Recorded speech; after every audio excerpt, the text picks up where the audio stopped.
Welcome to the AltAccountant Show. My name is Kirk Bowman from Art of Value. I'm joined by my co-host, Hector Garcia from Quick Bookkeeping. By the way, if you're looking for the Art of Advisory Show, this is it. We've just rebranded, and we talked about that last week. But this week, Hector, what's going on in your world? Just another week, another week in busy January for the accountant world. But other than doing a whole bunch of 1099s and W-2s for my customers, everything's the same. So last week we talked about goals that you could set for your business, and kind of after we stopped recording, we dove into this next one a little bit further and decided to make it the topic for this week, which is maybe you're going to decide to either start marketing your business because you never have, you've just relied on what's kind of come in organically, or two, you're going to improve your marketing. One of the things that prompted this topic was an email that I sent out late last year to my email list. And so, by the way, just a little bit of a plug. If you want to get on my email list, one of my goals for this year is to email daily, and that's business days. I'm not going to do it 7 days a week. I'm going to try to do it 5 days a week. But send something that is truly valuable for people to read and look at. Sometimes it'll just be my opinion on something. And this time I had kind of taken some screenshots of some LinkedIn profiles of some people that I thought had really good positioning. And so I'm going to start off by just sharing a couple of these, and that'll kind of open up our discussion. So the first one was from an accountant who specializes in dentists. His name is Wes Hackett. And if you read the line right under his name, so think about a LinkedIn profile. It has your picture in a circle, then it has your name, and then right under that is a sentence or two about who you are, what you do. And my suggestion is, I think that sentence should be your positioning statement. And I love Wes' positioning statement. He says, I help dentists increase their profitability without worrying about bookkeeping or QuickBooks. Straight and to the point. Another one. This is from Angela Melhart. And looks like here it is. She says, helping business owners get impossible custom reports out of QuickBooks at a single click. And the phrase "in a single click" reminded me of Superman. So she is aligning herself as a hero for people who can't get the data out of their accounting that they need in order to make decisions. Angela's the one to call.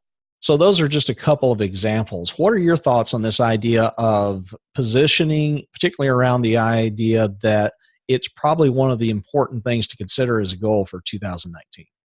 Sure. And we talked about goals extensively in the last week's episode. We're focused around, hey, what are your goals? How do you set goals? What are the common goals that accountants and bookkeepers kind of set? Let's break down a couple of these. So Wes Hackett's was what again? Can you repeat it?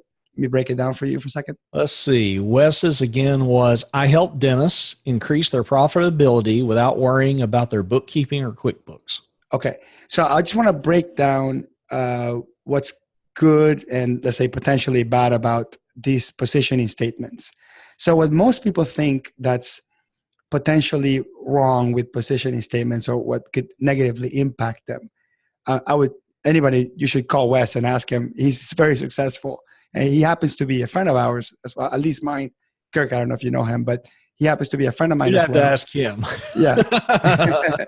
He happens to be a friend of mine in the community as well. We didn't ask permission to talk about them. This is public information in the LinkedIn profiles. But what most people fear around narrowing it down, like dentists, and by the way, even dentists, it may not be narrow enough, to have a real aggressive positioning strategy. But he has said, look, if you're not a dentist, you probably shouldn't look at my profile.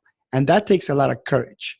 Is the courage to be okay with not having the opportunity to see all the non-dentist clients. Now, does that mean he doesn't take non-dentist clients? Probably not. He will probably take a referral. A dentist has a friend who's an internal doctor. He would probably take that as well. It's probably closely related, or maybe has a friend that creates veneers or whatever, maybe he'll take that as well. But when he markets himself, he simplifies the message. So if you're not a dentist, stop looking at this. Right now, what does that do? That does alienate 99% of the possible businesses, but that 1%, it makes him stand out above all the other ones that maybe they're comparing him against. So that's his first step. He took the courage, he took the first step to alienate 99% of the potential business and narrow it down to just that 1% that's dentists. The second thing that he did is he made a statement about what Dan Sullivan calls the desired future state, which is, was it growth or profitability, Kirk? What was the exact Profitability. Right. So he says he's making a desired future state. So he's saying, hey, dentist, okay, so only the dentists are looking at it. Are you looking to be more profitable? And by the way, that's kind of one of those, what do they call that, rhetorical statements. Everybody wants to be more profitable. But I think, again, not everybody, because there are dentists that are on the way out.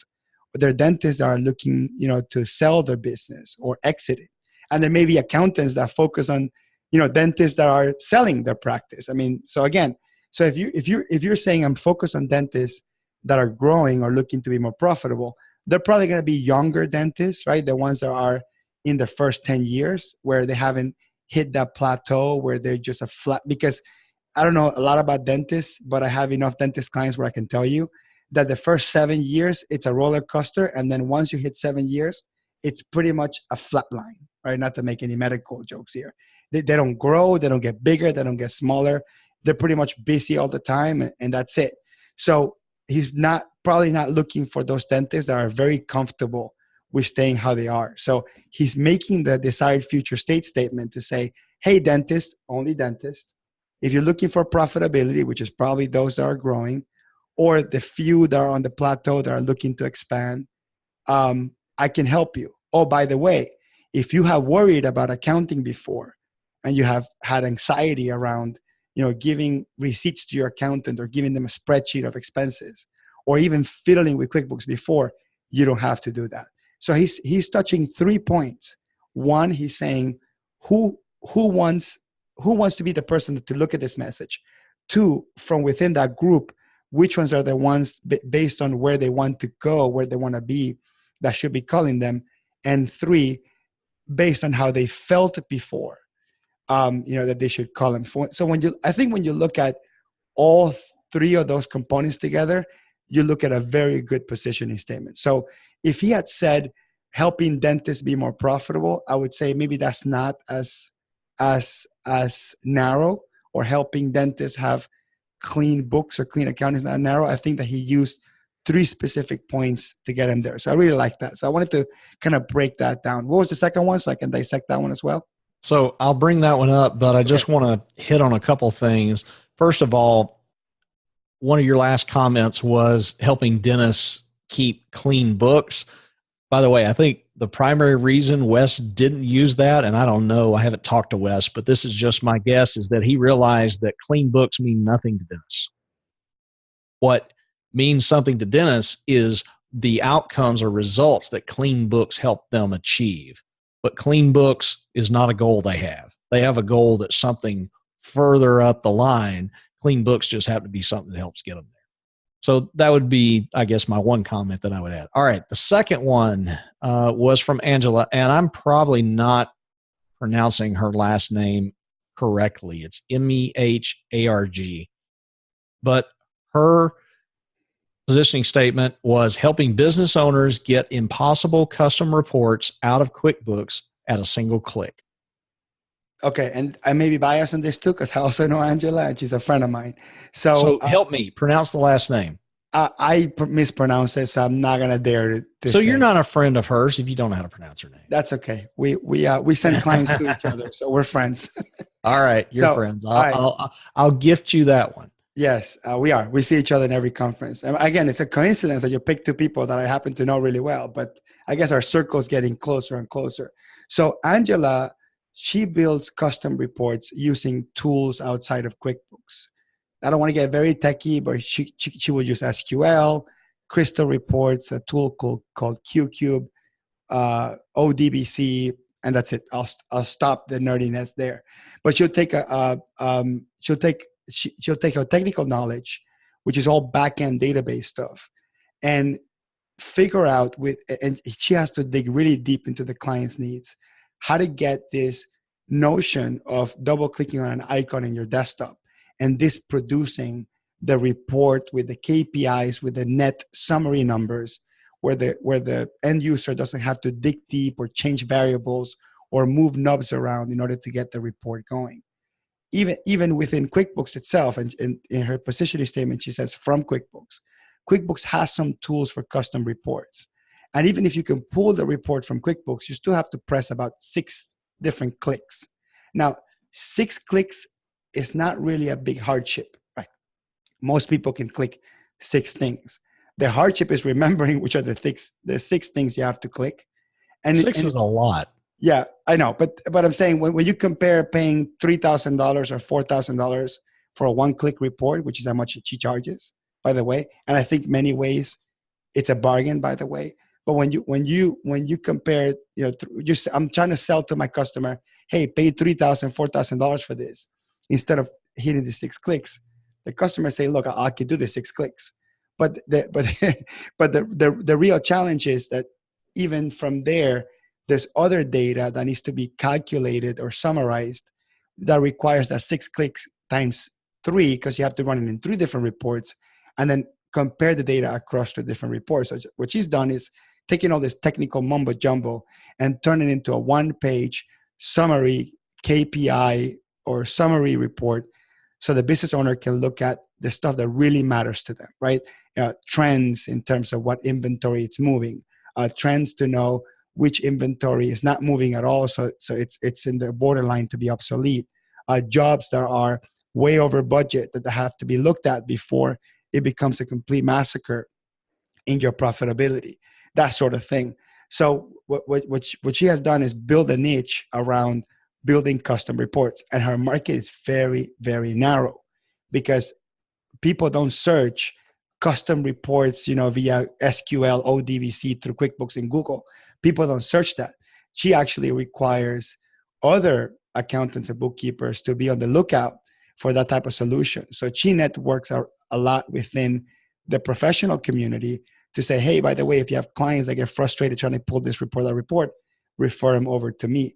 That's why she uses terminology that is not just for the business owner, but that's also for other accounting professionals, where they can say, okay, yeah, I can see how a single click report would be valuable to my customers, but a lot of end users don't see single click report as a thing. So she's used a terminology that somehow allows both accounting professionals and small business owners to understand what she does. So she also said from QuickBooks, such as we're also making the assumption that she doesn't do custom reports from other systems, which is not true.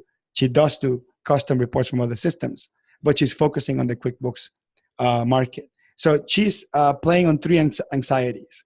One is impossible reports. When she says impossible reports, she's saying you've tried getting it done somewhere else and people have told you it's impossible, right? Because small business owners never think something's impossible until 2 or 3 practitioners tell them it's impossible. So she's also banking on the fact that nobody else can do it, right? So that was the first component. And before I tell you the second component, Kirk, maybe you want to chime in. Well, I was just going to add, I think your point about the fact that her primary target customer, who is she's positioning for or to, are other accountants. And so it's interesting. And I didn't even think of this when I put this email together, but you're right. The first example was an accountant or bookkeeper targeting, a certain industry or certain profession. The second one is literally an accountant targeting other accountants. The word impossible, that reminds me of a friend of mine who I interviewed on my show a while back. It was one of the first, I think it was like episode number 7 I did on the Art of Value, but it's a guy named Curtis McHale. And Curtis is a specialist with e-commerce, but not just e-commerce for WordPress. And not just e-commerce for WordPress, but e-commerce for WordPress for membership sites. That's really his forte. And not only that, he markets himself as the guy to go to when nobody else can get it done. And that's really kind of, what Angela's doing here. She's saying, hey, I'm the gal to call when nobody else can get it done. Yeah, and a piece of critique that I will add to Angela directly, and hope that she's watching and listening, is I would even get their positioning even more honed down. I would change it to changing, helping accountants get impossible reports for their small business clients in a single click. I would even ask her or suggest to her to do it that way. I think she's trying to leverage both sides, because most of the paying customers are this. The interesting thing is, the ones that pay are the small business owners, but the ones that tell the customer, hey, go with her, are the accounting professionals that know her from the community. So it's kind of an interesting place that she's in. Like, she wants to make sure that other accounting professionals know who she is and what she can do, but the business owner ultimately writes the check to her. So she's in an interesting position, but I would suggest to her, if she's watching, or someone in the similar field, is if you want to get more business from your accountants, word it that way. Because if you do it, then accountants don't get anxious that you may possibly be after their clients directly. You're there to serve the accountant who's serving the small business owner. So that's kind of both a critique and a breakdown of her positioning statement. So let's look at a third one here. This was from Brent Geisler, who was somebody in my network and actually is in Dallas. And when I read this, I was literally shocked. I had no clue that this could even be a market. Under his name on LinkedIn, it says, I help tennis directors stop spending hours working on payroll. Now, what is a tennis director? A tennis director, and I had to look this up. I had to go, that alone just prompted me to go, dig more into what he does. His customers are places where they have a team of tennis pros. So the first thing that jumps to my mind is country clubs, right? But where they have a bunch of freelance instructors that come in and do the private lessons with the clientele. And these are the directors who typically, the directors are full-time, and they're trying to handle the payroll for full-time, part-time, some W-2, some 1099. That's who he's targeting. I was like, wait, that's even a market? And I had no clue. So that one just caught me, because I'm like, wow, I just learned something just by reading his statement. Okay, so helping tennis directors spend less time on payroll. Okay, so it doesn't sound as focused because it's not as wordy, but it definitely is, because, of course, what we said just now, tennis director is probably a very small niche. How many tennis directors are out there? Now, I searched tennis director in LinkedIn, and there's a lot of people in my network that are tennis directors. So I find Are you serious? Yeah. Oh my goodness. Yeah, I'm not into tennis, so I just don't have a clue. Yeah, I got a first connection that's a tennis director in a local club in the city that I live in. So I'm gonna reach out to him. I have a newfound respect for tennis directors, and I guess managing payroll. He must have figured out that managing payroll is complicated for tennis directors. Maybe some of these tennis instructors are subcontractors and they're not turning in timesheets, or maybe they have timesheet drama because they're waiting. They're pretty much working outside, and there's no like clock in, clock out. Maybe they're on salary, but maybe they have overtime issues. Maybe they work one-on-one with certain people in the club, training them, and they have to be billed out. The members have to be billed out for that private training. I really don't know what the complications are around tennis directors, but if you're a tennis director and you're looking for an accountant or a professional of some sort that knows your pain, there's probably very few in the whole world that know it, and they're going to find this guy really quick. I'm sure he's not cheap. I'm sure it was a he or she. What was his name? What was their name? Brent. Oh, Brent. Okay. Geisler. Yeah. So I'm sure Brent is not cheap. I'm sure he charges accordingly to the amount of specialists in this market that they are. So, which brings me to a really important point. The less specialists that look like you, the more the less you're comparable, and the more you control your pricing, which means the less you're susceptible to commoditization.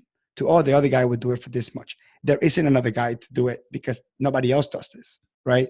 Especially in a specific local market. I'm sure there's tennis director payroll consultants in the US, there's maybe 3, but within a specific region, there's probably just 1.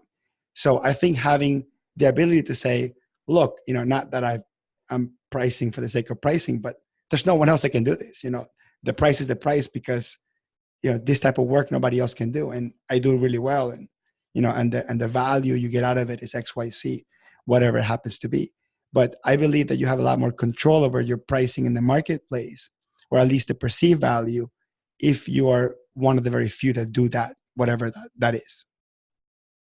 Well, and I think you're exactly right. There is kind of an inverse relationship between how many people do it and the price you can charge. So in other words, the lower the number of specialists, the higher the price that those specialists are paid. So Hector, I know you've been working on your positioning statement. Where are you at right now? Let's throw yours out, and you're gonna sit in the guest chair, and I'm gonna give you a little feedback on it. So where are you at right now? Oh wow, that's a tough one. So I believe, as many of my colleagues do, I believe I'm multifaceted and multi-skilled. So for me, it's particularly difficult to hone down on my positioning statement. And for many years, I refused to call myself a specialist because of the type of content I was creating in YouTube. Like maybe 6 years ago, making QuickBooks content, maybe a specialist, but not anymore, which is good. That means that it caught on and other people are creating QuickBooks content. So for me to become even a bigger specialist, I had to create more unique content. I have experimented. So I didn't necessarily pick my niche. I arrived at my niche by figuring out what I loved and figuring out what the market loved about what I do. And that's kind of the beauty of creating videos and creating content. So I started creating videos 5 years ago of all sorts of QuickBooks topics. The ones that ended up resonating the most were inventory.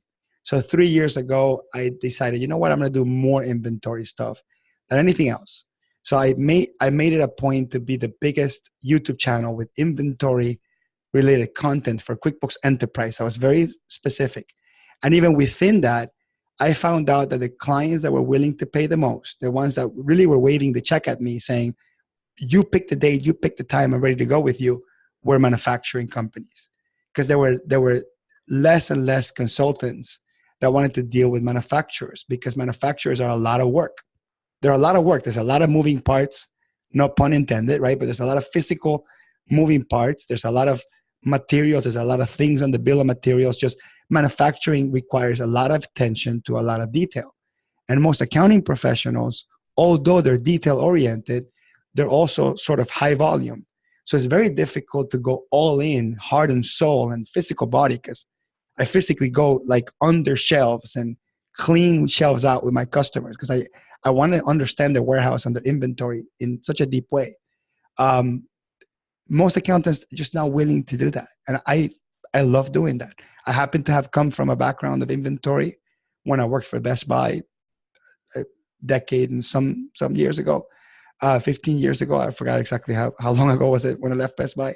But that aligned, my background and my passion aligned with that, and it ended up being manufacturers. So because I had so much demand for manufacturing and I saw a lot of demand for it, I decided to make my positioning statement helping American manufacturers take more vacations. Now, I want to break that down even a bit deeper.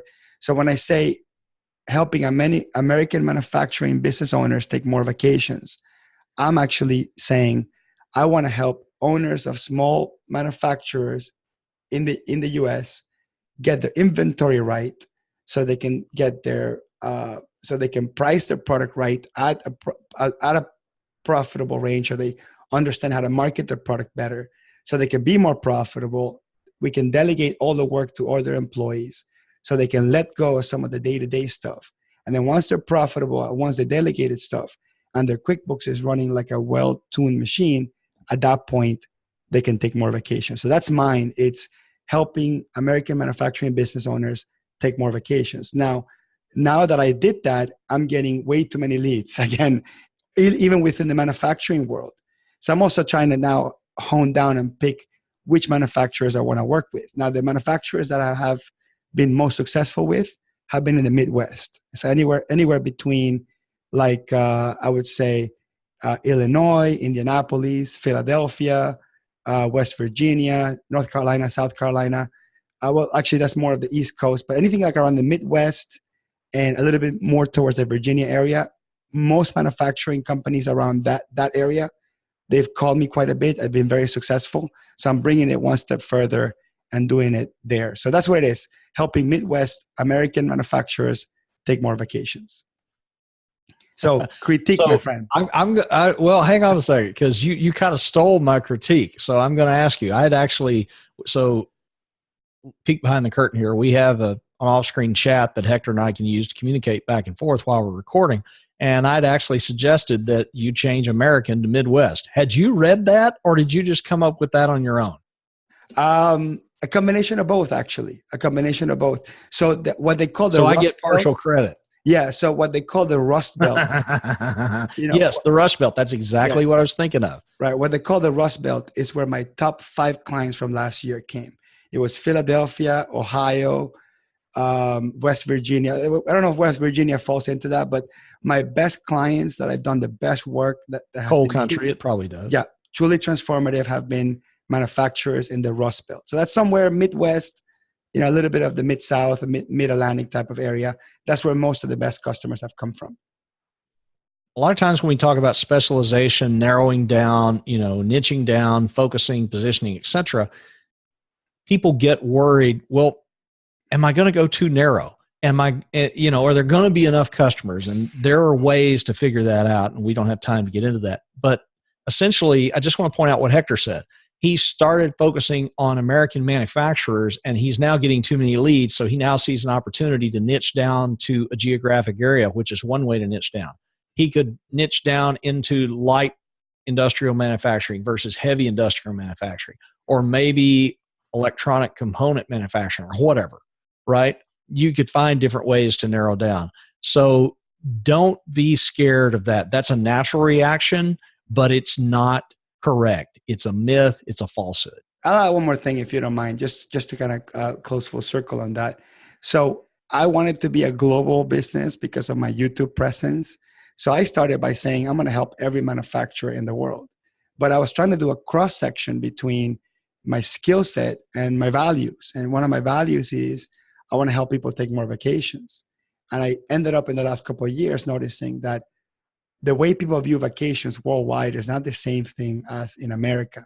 For some reason, American business owners stigmatize vacations as a negative to productivity, whereas everybody else in the world kind of have this sort of, like, culturally, they have these forced vacations. So I noticed that, my lifestyle and the way I work, I'm very productive based. I'm a hard worker. I'm a workaholic. I tend to resound more with American business owners just because I feel their pain. I understand, how painful it is to leave your business. I understand how painful it is to delegate, and how much it could potentially cost you to leave your business for a week or two. So what I want to say is that you don't have to pick one now and it has to be there forever. You can start broad and start narrowing down little by little by little until you get to where you want to be. Like, you don't feel that full commitment that your niche has to be something you come up with in one shot and that's it. It could be a moving target, and it's something that you can narrow as you go. That's the only thing I wanted to add in terms of that process. Well, and I would agree. I think very few people, even the experts, make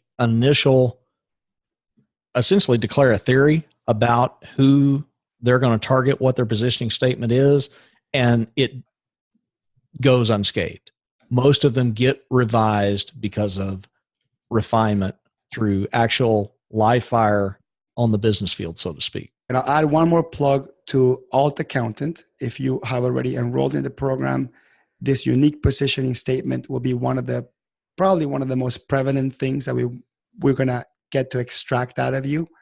If you haven't joined yet, check it out, altaccountant.com, and click on the workshop button. We're going to have a 6-week program that's going to take you through a whole bunch of exercises.